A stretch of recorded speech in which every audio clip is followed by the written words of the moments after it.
नमस्कार. तर 16 फेब्रुवारीला आहे सोमवती अमावस्या आणि सोमवती अमावस्या झाल्यानंतर म्हणजेच 17 फेब्रुवारीला सूर्यग्रहण आणि त्याच दिवशी सकाळी 9:06 पंचक देखील सुरू होत आहे. आणि बघा, अमावस्यासोबत ग्रहण असतं, त्या पंचकाचा काळ असतो, तेव्हा काही गोष्टींची विशेष काळजी आपल्याला घ्यावी लागते. जरी हे सूर्यग्रहण आपल्यात दिसत नसलं तरीसुद्धा या दिवशी केलेल्या छोट्या चुका देखील आपल्याला मानसिक आणि आर्थिक त्रास देऊ शकतात. त्यामुळे आपल्याला काही गोष्टी या दिवशी टाळायच्या असतात. तर सोमवती अमावस्या ही पितृ दोषातून मुक्ती मिळवण्यासाठी आणि शुभ फळ प्राप्त करण्यासाठी सर्वोत्तम मानली जाते. परंतु यंदा 16 फेब्रुवारीला जोडून ग्रहण तसंच पंचक सुरू होत असल्यानं काही विशिष्ट कामं आपल्याला आहेत ती वर्ज्य करायची आहेत. त्यामुळे दुहेरी योगाच्या दिवशी आपल्याला थोडी काळजी घ्यायची आहे. तर ज्या गर्भवती महिला असतात त्यांना हा प्रश्न असतो की म्हणजे हे ग्रहण पाळायचं का? तर जे ग्रहण आपल्याकडे दिसतं त्याची किरणं आपल्यापर्यंत पोहोचू शकतात, त्यावेळी ते आपल्याला पाळायची गरज असते. पण हे ग्रहण आपल्यात दिसत नाही, फक्त अमावस्या वगैरे आहे आणि त्यासोबत ग्रहण आणि पंचक असल्यामुळे या काळात आपल्याला काही छोटे नियम आहेत तेवढे पाळायचे आहेत किंवा ज्या छोट्या चुका आहेत त्या आपल्याला करायच्या नाहीत, जेणेकरून आपल्याला त्याचा त्रास होऊ नये. तर कोणत्याही नवीन कामाची सुरुवात असते किंवा आर्थिक व्यवहार असतात ते करायचे नाहीत. आता हे नियम फक्त गर्भवती महिलांनी पाळावेत असं नाही, तर हे नियम सगळ्यांसाठीच आहेत. नवीन व्यावसायिक करार किंवा इत्यादी म्हणजे मोठमोठे जे आर्थिक व्यवहार असतात ते टाळायचे आहेत. पंचकात सुरू केलेली कामं अनेकदा 5 वेळा करावी लागतात आणि त्यामध्ये अडथळे येतात असं म्हणतात.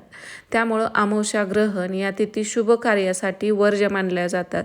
आपल्याकडे बघा, कोणतंही शुभ काम करायचं असेल आणि जर दुसऱ्या दिवशी अमावस्या येत असेल तर ते आपण आदल्या दिवशी करतो किंवा मग अमावस्या होऊ देतो आणि त्याच्या पुढच्या दिवशी ते एक शुभ कार्य करत असतो. कारण अमावस्या असते ते आपण म्हणजे शुभ मानलं जात नाही, आपल्याकडे अशुभच मानलं जातं. आणि अमावस्याला काय होतं की निगेटिव्हिटी वातावरणात जास्त राहते, त्यामुळं कोणतंही शुभ कार्य करत नाहीत. तर जसं की आता बघा, घर बांधणी असेल किंवा दुरुस्तीची कामं असतील तर त्या दिवशी आपल्याला सुरू करायचे नाहीत. कारण या काळात लाकूड गोळा करणं, घराचं छत किंवा धाबा टाकणं, घराच्या दुरुस्तीचं काम करणं यामुळं वास्तुदोषाची सुद्धा भीती असते, घराचं नुकसान होण्याची शक्यता असते. त्यामुळे हे सुद्धा टाळायचं असतं. तसंच ना, अमावस्येच्या दिवशी म्हणजे आपल्याकडे प्रवाससुद्धा टाळला जातो बघा. एखादा ॲक्सिडेंट वगैरे झाला तरी बऱ्याच जणांना असं वाटतं की म्हणजे अमावस्येच्या काळात तसं घडतं सुद्धा.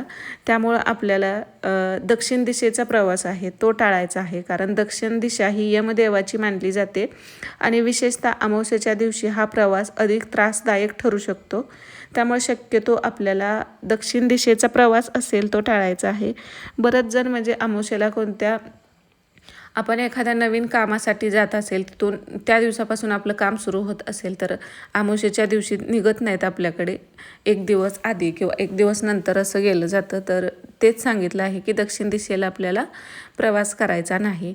तर ज्या पद्धतीने आपल्याकडे म्हणजे आता छोट्या मोठ्या गोष्टीसुद्धा खरेदी करणं, जसं की पलंग असेल, गादी असेल, शास्त्रानुसार या काळात खाट, पलंग किंवा गादी खरेदी करणं किंवा तयार करणं हे सुद्धा वर्ज्य मानलं जातं. असं केल्यानं कुटुंबात आपल्या आजारपण किंवा मानसिक अशांती येऊ शकते किंवा एखाद्याच्या बघा, अमावस्येला चंद्र क्षीण असतो, त्यामुळे मानसिक अवस्थासुद्धा आपली जाणवू शकते. अशात पंचकाचा प्रवास सुरू झाल्यामुळं कोणाशी वाद घालायचा नाही. चिडचिड केल्यानं आपल्या कामात अडथळे येऊ शकतात आणि कोणाकडूनही आपल्याला कर्ज घेणं देणंसुद्धा या दिवसात टाळायचं आहे, कारण असं केल्यास ते पैसे परत मिळण्यास आपल्याला खूप कष्ट पडतात आणि या काळात केलेलं व्यवहारसुद्धा दीर्घकाळ रेंगाळण्याची शक्यता असते. त्यामुळं या काळात आपल्याला पैशाची देवाणघेवाणसुद्धा करायची नाही.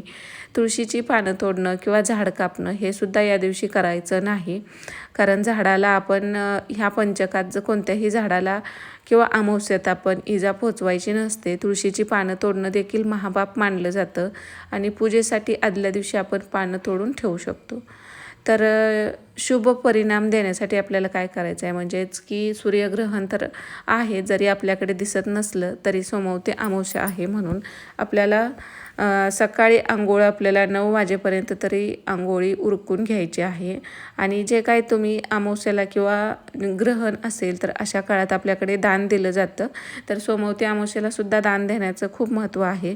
तर ते करायचं आहे. किंवा पितरांचं तर्पण, अन्नदान असं केलं तर ना ते आपल्याला फलदायी ठरतं. तर ह्या काळात ना पितरांसाठी कोणत्या सेवा येतात ना अमावस्येच्या, आता असं पण अमावस्येला आपण दही भाताचा उपाय असेल ते करतात किंवा काही दान करायचं असेल ते करतात. कारण या दिवसात ना आपले पितृ खाली आलेले असतात, त्यामुळं तो दिवस त्यांचाच असतो.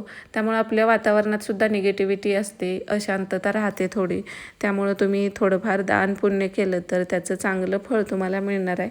आणि या दिवशी तुम्ही ओम नमः शिवाय या मंत्राचा जप केल्यामुळं आपल्याला अमावस्या ते ग्रहण तसेच पंचकाचा कोणताही नकारात्मक प्रभाव आपल्यावर पडणार नाही.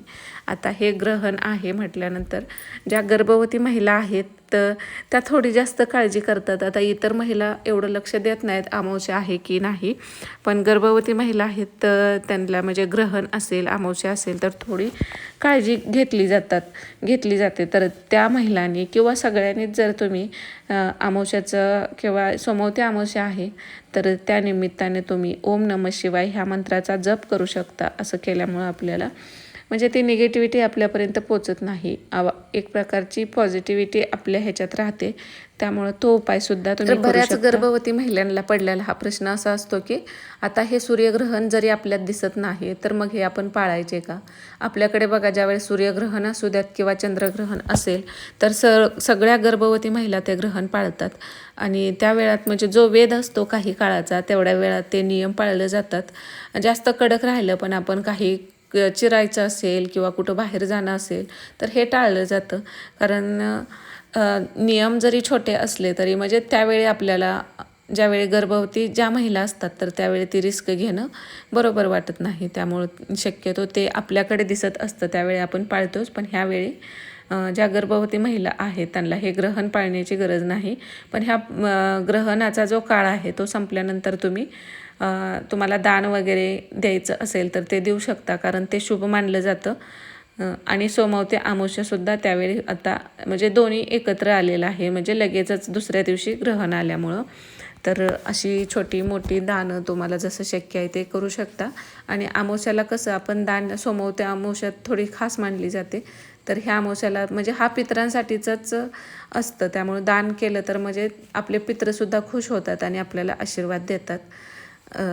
तर नक्कीच अशा पद्धतीने तुम्ही दान म्हणजे आता दानात तुम्हाला जे काही शक्य होतं अन्नदान केलं तरी चालू शकतं. एखाद्या गरजू व्यक्तीला जरी अन्न दिलं आपल्या परिस्थितीनुसार, असं काही नाही की आपल्याला हे एवढं मोठं करायचं आहे. जसं शक्य आहे तसं करू शकता. आणि व्हिडिओ आवडला असेल तर लाईक करा. चॅनलवरती नवीन असाल अजून सबस्क्राईब केलं नसेल तर चॅनलला सबस्क्राईब करायला विसरू नका. श्री स्वामी समर्थ.